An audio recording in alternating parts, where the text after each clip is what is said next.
तुमने अभी तक नहीं बताया कि लास्ट मोमेंट पे प्लान क्यों चेंज किया? सर आप क्यों नहीं जा सकते? बेहतर है कि वो बच्चों के पास ही रहे।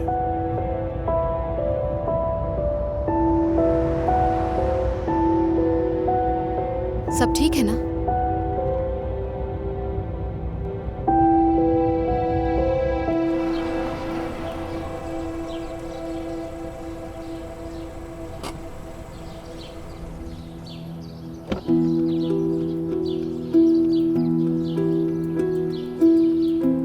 खुशामदीद मेहती साहब। बहुत शुक्रिया सरदार। फारूक साहब घर पर हैं? फारूक साहब तो अभी गए हैं। वो जानते थे कि आप आएंगे? नहीं, मैं गुजर रहा था तो यहाँ आ गया। एपेक की गाड़ी? वो दोनों कोई डील साइन करने के लिए शहर से बाहर गए हैं। इस बारे में तो पता ही होगा आपको। लेकिन सिराब और फारूक को साथ जाना था ना? नहीं, सिराब तो नहीं गई, वो घर पर ही है। शुक्रिया। अल्लाह हाफिज। अल्लाह हाफिज।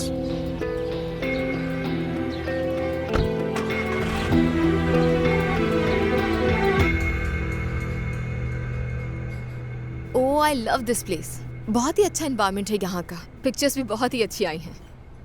मैं ये पिक्चर्स अपनी टीम को सेंड करती हूँ ताकि वो सोशल मीडिया पर अपलोड कर दें। क्यों ना अब हम काम की बात करें। ये जो हमारी कंपनीज का मर्जर हुआ है, ये एक नई शुरुआत है। इंशाल्लाह इस डील से दोनों पार्टीज को फायदा होगा। बाय द वे, मुझे आपके होटल का डिजाइन बहुत पसंद आया। ये कॉन्सेप्ट हम अपने मुल्क में भी कंटिन्यू करेंगे। इस कॉन्सेप्ट की वजह से हमारे माहौल में नए डिजाइन शामिल हो जाएंगे। हमें पूरा यकीन है। उम्मीद करता हूँ जो हमारे नए होटल्स खुल रहे हैं आप उसमें भी दावत पर आए। इंशाल्लाह। दरअसल हम सिराब साहिबा का भी इंतजार कर रहे थे। ये जो हमारी डील हुई है इसका सारा क्रेडिट सिराब साहिबा को जाता है, जो कि आप अच्छी तरह जानते हैं।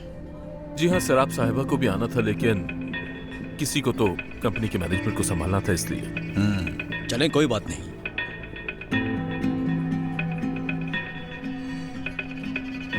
और हाँ, आपने फोटो शेयर कर दी क्या? बस वही कर रही हूँ।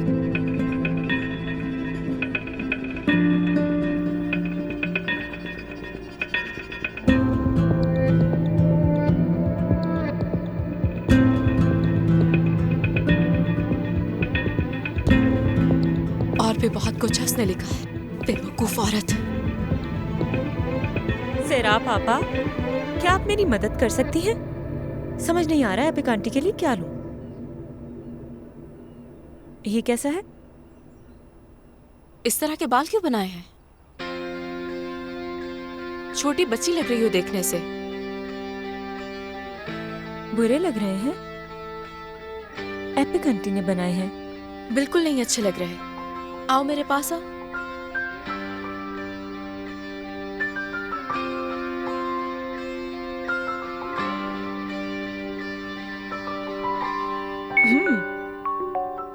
आ गया। क्या आ गया? कुछ नहीं। नास, क्यों एक्साइटेड हो इतनी? जरा मेरी तरफ देखो। तुम यकीनन मुझसे कुछ छुपा रही हो ना? आपको जरूर बताऊंगी, लेकिन सीक्रेट रहे। ठीक है, हमारे दरमियान रहेगा, बताओ ना। मैं अभी ऑनलाइन गेम खेल रही हूँ। ठीक है। और वहाँ मेरी एक लड़के से बात हुई। उसकी भी अम्मी की डेथ हो गई है और इसलिए वो मुझे समझता भी है। हमारी अच्छी दोस्ती हो गई है। हाँ, उसने अभी अपनी पिक्चर भेजी है, बस उसी का मैसेज आया है। फोटो भेजी है उसने?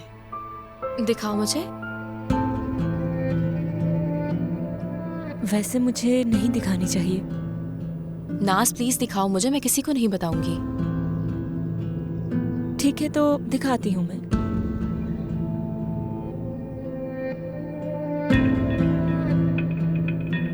नाज, इसने अपनी क्या एज बताई है? 19। 19? ठीक है, तो तुमने अपनी क्या एज बताई है उसे? यही बताई।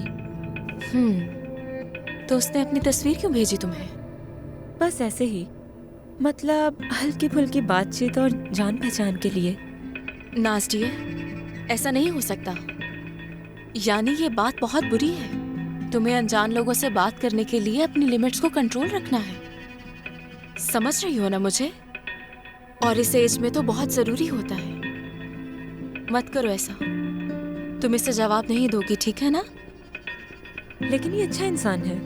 ठीक है, अच्छा है तो अपनी उम्र के लोगों से बात करे, उन्हें ही अपनी फोटोज भेजे। सही कह रही हो ना? प्लीज नाज, प्रॉमिस करो मुझसे। प्रॉमिस।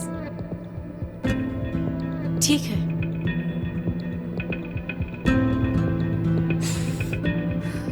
जरा पापा अब कुछ परेशान लग रही हैं। सुबह तो आप खुश थी।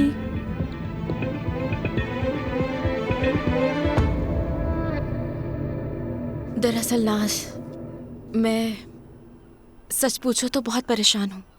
तुम अंदाजा भी नहीं लगा सकती। क्यों? एक दोस्त की वजह से परेशान हूँ। खैर तुम छोड़ो इस बात को, मुझे दुखी रहने दो। बताएं ना। वो किस तरह बताऊं मैं। एक मेरा दोस्त है जिसने पिछले साल डिवोर्स दे दी थी अपनी बीवी को। यानी उसे उसके बाद बहुत सी प्रॉब्लम्स को फेस करना पड़ा। बहुत दुखी रहता था वो। उस दौरान हमारा मिलना जुलना बहुत था। फिर मालूम हुआ उसकी साबका वाइफ की दोस्त उसकी दोस्त बन गई। तकरीबन वो रोज ही मिलते थे। एक दूसरे के घर आना जाना, डिनर पे साथ जाना और वक्त गुजारना उनके लिए आम सी बात थी। एक दूसरे से अपने हर राज शेयर किए उन्होंने। और उसके बाद तो फिर क्या हुआ? तुम्हें बताया ना, जिस लड़की को तलाक मिली थी वो बेस्टीज थी। तो उसने अपने साबका शौहर से फिर शादी कर ली। क्या वाकई शादी कर ली? बहुत बुरा हुआ, लेकिन क्या कहें, यानी जिसको मौका मिलता है वो धोखा दे देता है। कैसे कैसे लोग होते हैं ना। हाँ नाज़ डियर, बहुत से बुरे लोग हमारे इतराफ में होते हैं। जैसे ही मौका मिलता है फायदा उठाते हैं। वैसे वो गिफ्ट तो दिखाओ जो तुमने एपिक आंटी के लिए लिया है, मैं देखना चाहती हूँ। दिखाती हूँ। बहुत खूबसूरत है ना? बहुत खूबसूरत है ये, मुझे पसंद आया। लेकिन एक बात बताना चाहूंगी मैं तुम्हें। तुम्हें नहीं लगता जो तुम्हारे बाबा ने गिफ्ट लिया है वो इससे कहीं ज्यादा कीमती है? और बहुत खूबसूरत भी है। हाँ सही कहा, बहुत खूबसूरत है वो, यानी बहुत ज्यादा स्पेशल है। मुझे लगता है कि फारूक साहब ने एक लम्हा जाया किए बगैर ले लिया। वो बहुत मेहनती इंसान है, बहुत सटल बिहेवियर है उनका। मगर मुझे बहुत हैरानी हुई, बहुत सरप्राइज हुई, क्योंकि जहां तक मैं फारूक साहब को जानती हूँ, मुझे याद नहीं पड़ता कि कभी उन्होंने किसी के लिए इतने कीमती गिफ्ट्स लिए और एफर्ट की हो। सॉरी, तुम्हारी अम्मी के अलावा। मगर वो अच्छा गिफ्ट था। तुम्हें क्या लगता है?